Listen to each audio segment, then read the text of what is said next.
Yeah, what's up, man? Hope y'all having a blessed one. We back with another one right here. We got Denver man exposes snitch in interview and kills him. Kills him. Goddamn. Right here we got Denver man exposes snitch in interview and kills him 4 weeks later. Let's get into this one right here, man. Fuse. Ask questions. I don't want to finish all the questions. No. Go ahead. Go ahead. And then you said you got 17 years. How did you get to 7? 17. Oh, how did it get to 7? Yeah. So 17 non-violent in prison. If they give you 17 non-violent, you automatically eligible to see parole half of that time. Right. So half of the time it'd be 8.5. Friendship when you got in. Nah, for sure. Friendship. I mean, but when I got locked up though, it's not like anybody was making me do anything. Right. But you know how African parents just. Yeah, they start blaming you. Everybody blames. You were friend with that one. You were friend with this one. They start pointing finger at people. Exactly. So, but I know me. When I sat over there and realized it was decisions, and then I was in this little program, like right before I got out, I was in a little program, but it was cool. But they had this quote that said, a mistake made more than once is a decision, Right. And I understand that, Hey, that's that all was you can continuous do. bad decision making. That's crazy because that's all you can do is learn from your lessons and just keep it going, dog. Like, and it's crazy because like a nigga doing everything right, but God just throwing hella bullshit as lessons my way. Like it don't stop, bro. Like that shit just keep coming. But I mean, that's all a nigga can do is learn from it, though, dog. That should make a nigga stronger. But during the time when this shit going on, it breaks a nigga. Damn, dog. You know how much it takes for a nigga to keep going when some bullshit going on? Like, and definitely life don't stop moving for nobody. So same time you going through your bullshit, you still gotta take care of the family, pay bills, this and that. Like, niggas be put in crazy situations for sure, man. Then that's your habit or routine. Yeah, Okay. bad habits. I could say that. Yeah, no, okay, that makes sense. Go ahead. Go ahead and ask questions. I don't want to finish all the questions. No. As we always say, fam, revenge don't have no date on it. Today we talk about a story of a man who waited 7 years, just 3 months after being released from prison, to allegedly kill the man who told on him to get him 17 years, serving 7.5. Not to mention, he allegedly talked about it in an interview he did just a month and a half after being released from prison, which we'll later check out clips. According to local officials in Colorado, this man is a member of the African Mafia, one of 28 members of Sudanese gang that were indicted in 2016, known as the Kings of Denver, or KOD, as they say, fam. Some forgive, but they don't forget. Today we go over this story. We see who involved, we see what led up to this, and we see where we stand today. But before we go over this one, I want you guys to remember, I won't give you no angle. I just give you the story. So with that being said, make sure you like, comment, and subscribe. We're gonna jump right to it. Fahmy Mohammed Tajar, an African kid from Sudan who went to Egypt and came to the USA with his family at the age of 11. At just 19 years old, a senior in high school, he was convicted of multiple burglaries around the metro area of Denver. He was one of 28 individuals indicted in a prolific burglary ring case that authorities in Colorado deemed were members of the African Mafia. It started back in 2015, where authorities claim they were responsible for more than 50 burglaries in Denver, Colorado. The 28 suspects faced 139 counts ranging from racketeering to burglary and theft. It had alleged that the ring operated in Denver since late 2013. Now, Muhammad was one of 7 men who was accused of leading the burglary ring and violating the Colorado Organized Crime Control Act. The indictment say the group called itself KOD, or the Kings of Denver, or the African Mafia. Now, Muhammad was already in prison for some years before that indictment had happened. He'll later explain why and how that happened in an interview. But that indictment alleged that the group was responsible for breaking into more than 50 homes and stealing a little more than $400,000 worth of property. Many of the items taken include jewelry, electronic, credit cards, guns, and automobiles. They were also accused of causing more than $23,000 in damages to buildings they broke into, including a building owned by the Colorado Historical Society. Denver District Attorney's Office, quote, they would target homes they thought no one was home, go in and simply take anything of value, end quote. The indictment alleged the crime ring made money by selling the stolen goods online, on the streets, and to pawn shops. The owner of All American Pawn pawn shop is also named in the indictment for knowingly buying items that were stolen. The shop was closed Thursday. There was a sign posted on the window saying, "Sorry for the inconvenience, attending to personal emergency." Now, out of the 28 people named in that indictment, a little less than half was incarcerated. And the other half, they managed to have house arrest after cooperating with law enforcement. In November of 2022, Muhammad would come home. And in January of 2023, he would do an interview talking about his case and his experience while incarcerated. But check out what he had to say on how he got 17 years and how the youngest under him allegedly told on him. Get into it like that, but he basically wanted to come over here to basically like heal himself. Oh, okay. And then you guys came here. How was life?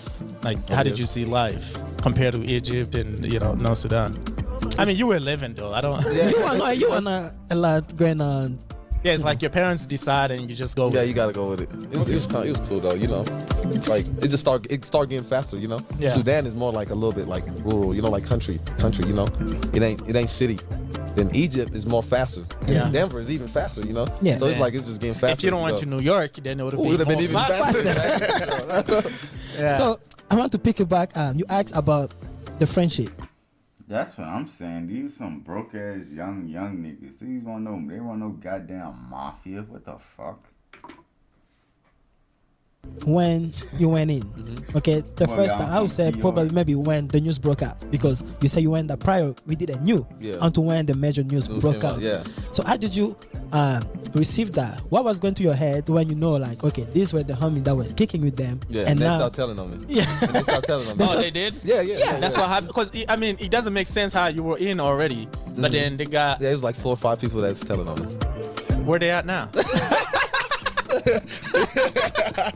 6 feet deep. So were they like, yeah, he's the reason or he's the leader? He keep guns, this, that, all type of stuff. So I will assume the reason so that they can get lesser Over time. over yeah. time. Did they get lesser time? Yeah, they got probation. Oh. All 4 of them? Yeah. So how did you find out? I read it. Oh. I read the paperwork. Damn. My lawyer. I can even watch the video if I wanted to. About your like. No, I already see it. I seen it though. So there was a video recording of those. Yeah, in the interrogation room, they gonna record all the time. Damn. What was going to your head at that time? Like, damn, niggas, we were kicking it. And I now you're. already knew something was up when I seen my face on the news. Oh. 'Cause I was already locked up, So I knew something was up. Damn. I figured. But when you gotta do the still here in Denver or they move away, they can look at you in the face anymore. No, they can't look at me in the face. I don't know if they still out here. I ain't out here looking for nobody. But I'm gonna Hey, be clear he had with to that. make that clear. Yeah. He's not looking for anybody. He No. doesn't want you guys problems and stuff. No, I ain't Stay away. tripping. I'm just saying, trying to live life. Yeah. Stay out of prison. Okay, so friendship wise, like there's no even like, oh, maybe they were pressure, none of that stuff. It's like, yeah, that was foul. Yeah, just because knowing, when you living in the street life, there's certain codes you gotta abide by, Yeah. And when you like, okay, this is what I want to do, you gotta live by that. Yeah, because you know what you got into. Exactly. What you got yourself into. Okay, that makes sense. And y'all grown. It's not like they was kids. Yeah. They grown. Yeah. They knew what they were doing. They got probation. You got sentence. guys- That's crazy. And 5 years. I still, some of my friends, though, I still got some friends that's still in there on that same case too. Really? From that, yeah. Is it more for good behavior or bad behavior? That's why they're still in, or Bad behavior. Okay. And how do you think prison changed you? Prison. Yeah. The best way I say prison changed me, it made me more patient. Okay. I was more impulsive, Yeah. Just react, and Anytime. do it. Don't think, just go. Yeah. Now it's more like sit back, think, play chess, not checkers. What's your next move?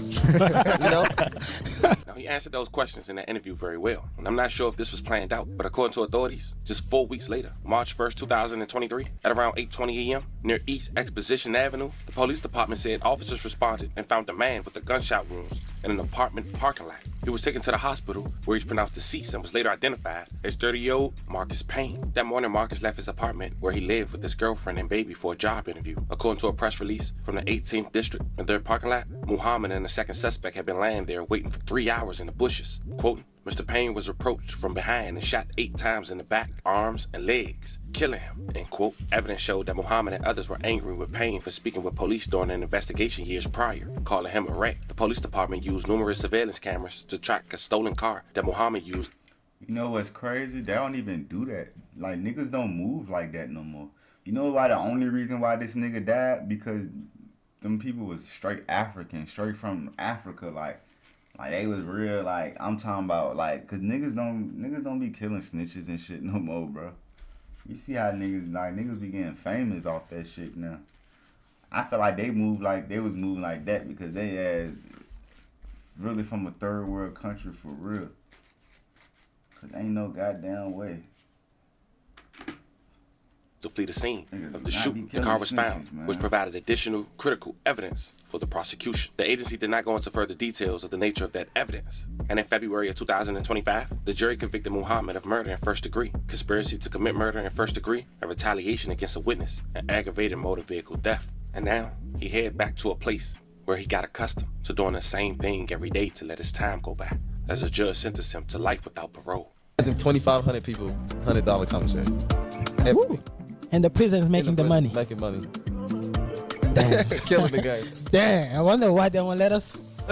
Let me shut it. Yeah. Oh man. So when you were in there, how did you spend time? Because like, you know, outside your time will go faster. But in there, like, you feel you are into this small Nah, I ain't saying it's a good thing to be in jail now because it's not. Shit suck. But for the niggas who's doing time now and these days, time go by so quick.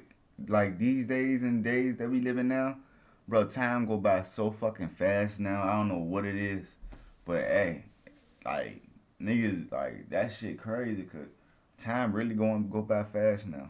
So that's a good thing niggas get out of that situation. Like time go by quick now.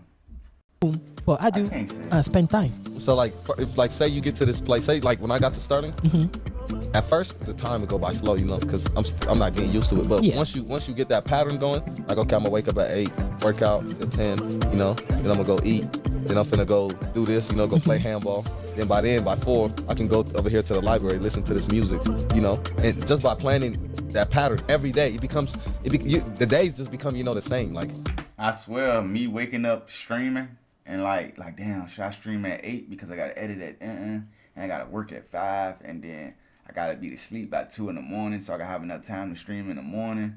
Like me working on a streaming schedule, like my days go by so fucking quick, dog. I swear.